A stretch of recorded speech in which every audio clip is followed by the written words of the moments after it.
Good morning, everyone. The December update for Arc Raiders 1.7.0 is here today with the cold snap update, and it is actually cold outside as well. My car is totally frozen, so I kind of feel what it's like being inside the game. So let's go through the patch notes real quick, and then let's go through what changed in the game itself, because we got a new limited time event going, and then obviously the cold snap, the flickering flames event, the new Raider deck, and all the changes. So I have the notes pulled up, and everything you want to know about the cold snap event they already posted yesterday. So this is mostly just like the patch like fixes. So I'm gonna zoom in here so it's a little bit more visible without getting it into the way. So they added a skill tree reset functionality, which means that you can spend 2,000 coins per point and remove them so you can like redeploy it. You still, I think you still have to have the required like 15 and stuff um, for like the big ones. So if you want to change something under it, I think you have to like go all the way back, which Diablo 4 had the same problem. They added the option to toggle aim down sight instead of just holding your mouse.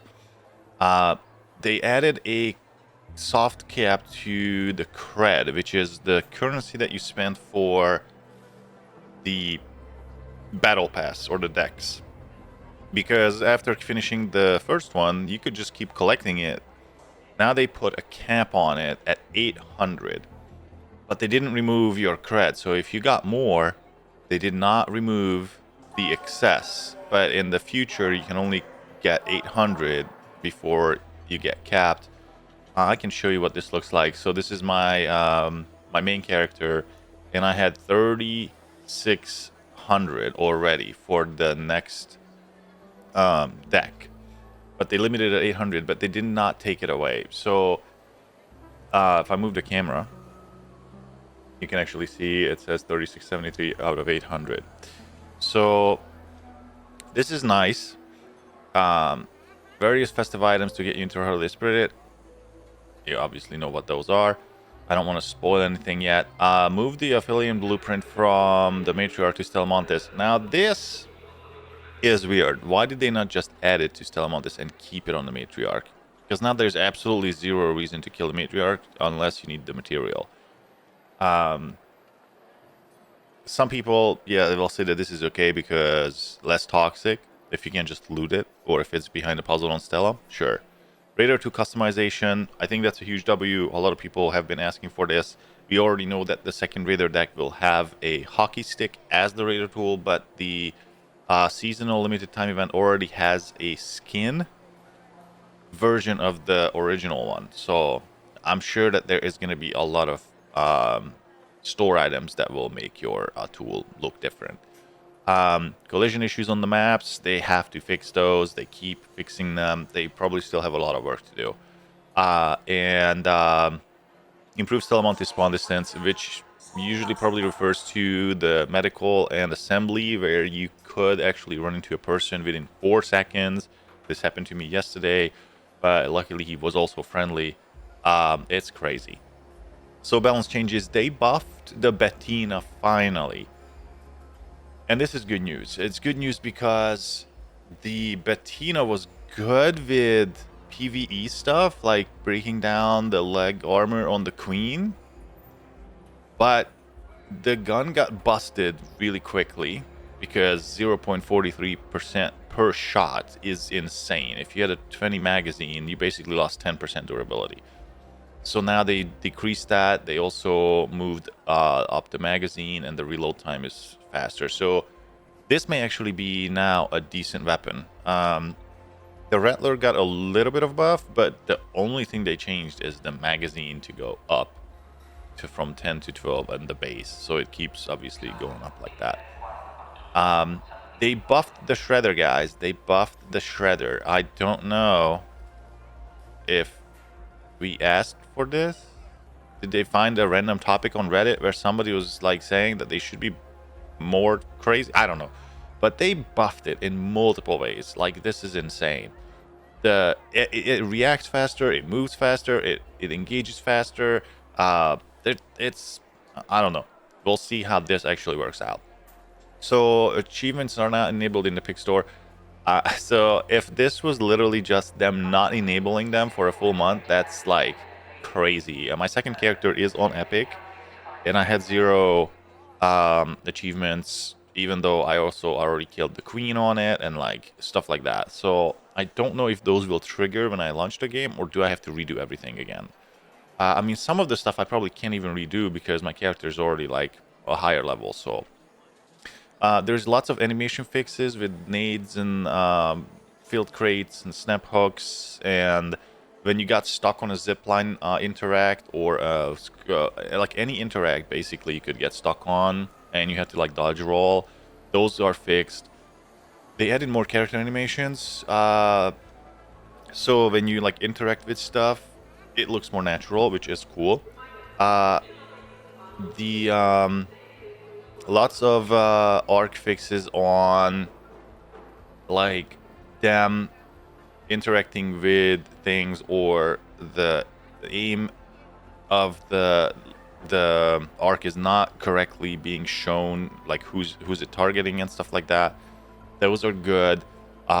There's tons of audio fixes, and the only thing that's really important is increase the number of simultaneous footstep sounds and increase their priority. So obviously every audio engine, if you didn't know how this works in games, is that each of the sound that it should produce has priorities that are pre-programmed by the devs, because audio engines can get overwhelmed as well. Obviously they don't want to like hang your computer, like the CPU, that if there's a lot of sounds. So based on priorities and based on your actual computer, they can only like generate or create as many sounds. So in the priority list, if this is low, it may not get rendered at all. So if they increase the priority, that's good, because sometimes you just had people walk up to you with 0 sound.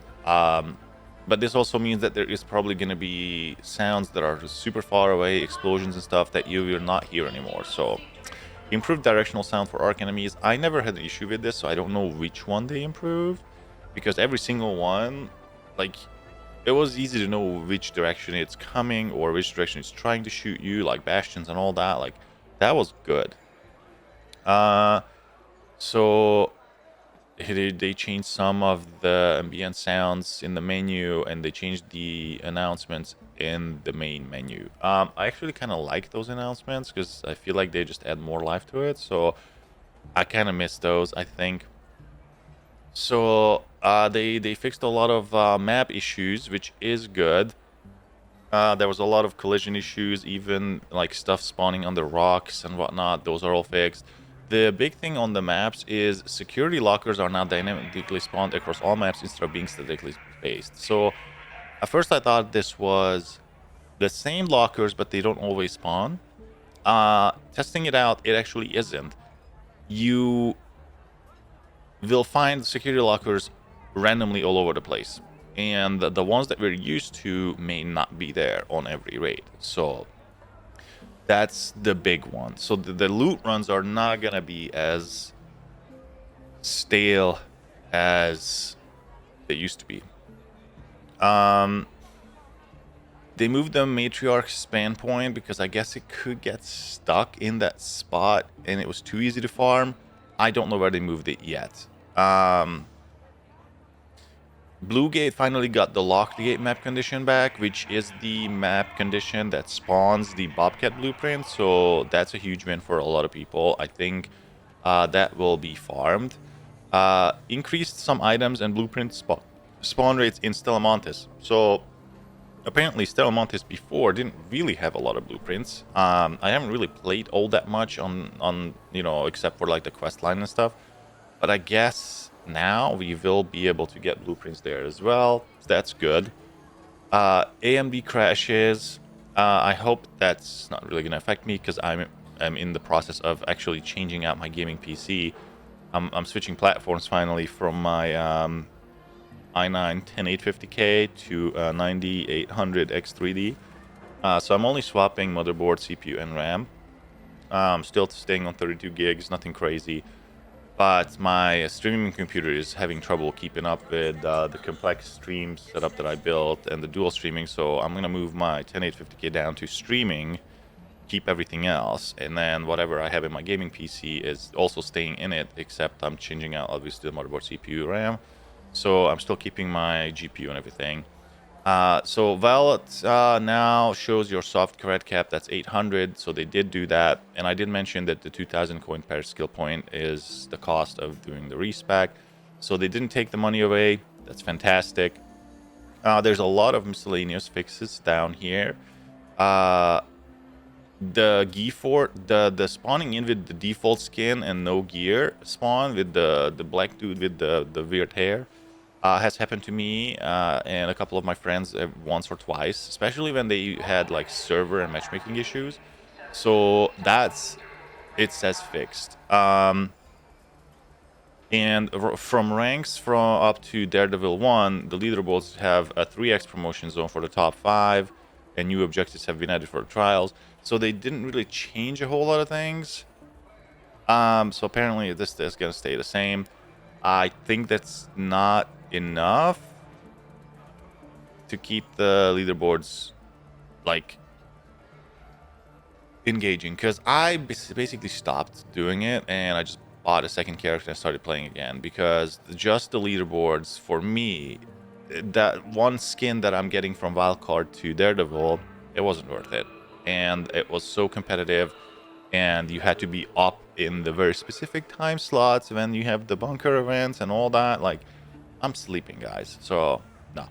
So yes, so fixed an issue, players could continue breaching those by down, yes, and this also includes reviving. So I don't know if that's in here, but downing a person in the middle of a revive animation or defibbing also doesn't stop the defib. So I've had this happen before where I killed the guy, he flared while he was picking up his buddy, and then 2 seconds later the guy that was being revived just stands up, and you can actually see the blue like defib thing animation finishing on him, even though his buddy was like already collapsed and died. So yes, I'm sure that's some type of desync issue, but yes, that is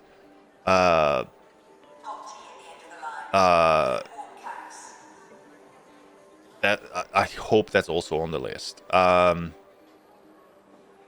Okay, so depth of field, I don't really like depth of field, so improved. Okay, so the skill tree, effortless roll skill now provides greater stamina cost reduction. So and the calming scroll skill now applies while moving in ADS.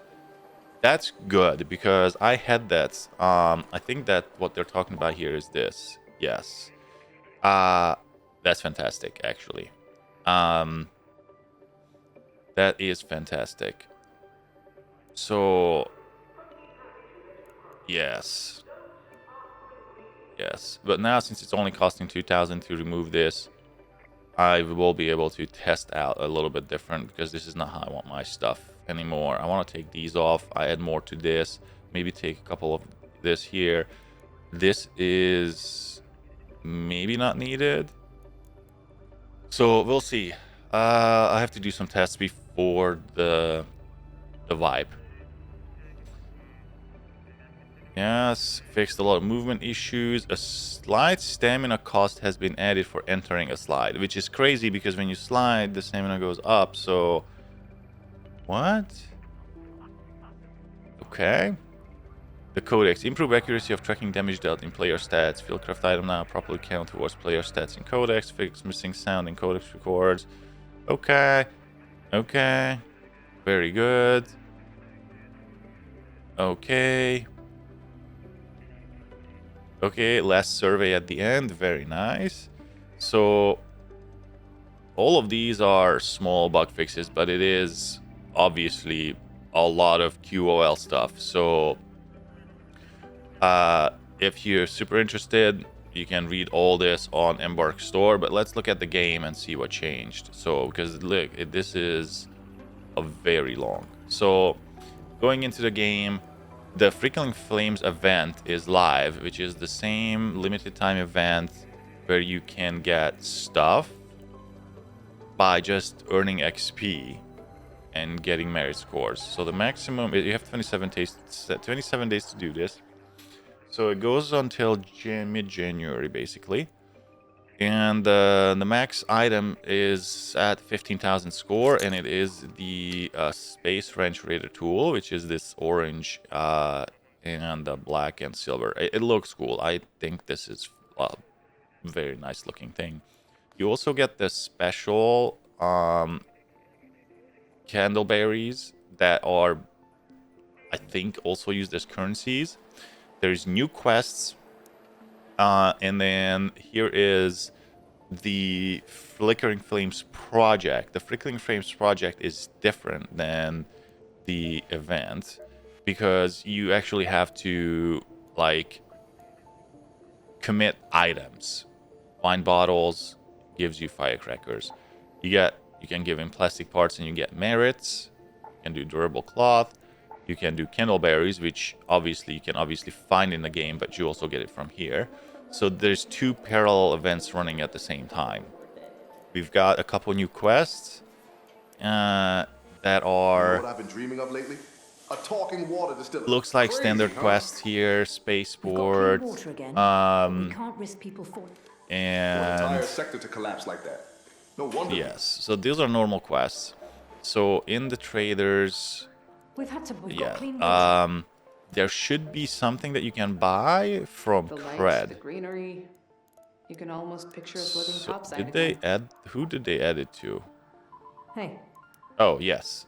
So Shawnee has now items that you can buy from Cred because previously she was also only selling the binoculars my and the radars Raider to track Hedge what a key. lot of you are up And to. now the Raider Hedge key costs Cred, not money. You can't even buy it with money.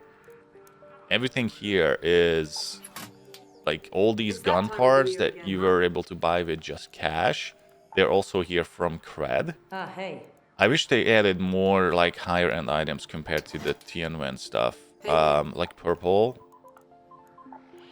And I think, yeah, so they don't Have have you tried making tea from they candle? don't have a Raider Hedge key for money anymore. They only have Raider Hedge key from Cred. That Back again. is something I may not be a fan of, and it's 100 cred. So if you're thinking about like your 800 cap, that's not a lot. There's a firework box, remotely triggered fireworks to put on a show. Interesting. I'm gonna try to do that. The new deck is coming. It's not in the game yet. And other than that, I don't think anything else changed. So what I want to see is what happens if I take back points. So can I take? No. Oh. Okay. That is an issue. So you cannot take away 1 point. You have to take away every single one of your points for 152,000. And then basically redistribute it, which I think it's okay. Because you probably won't change a lot. And I'm wiping this character, so it doesn't really matter. I would have done this differently on this side. And maybe a little bit of this side, but I probably can't really change anything here because these are very important to do.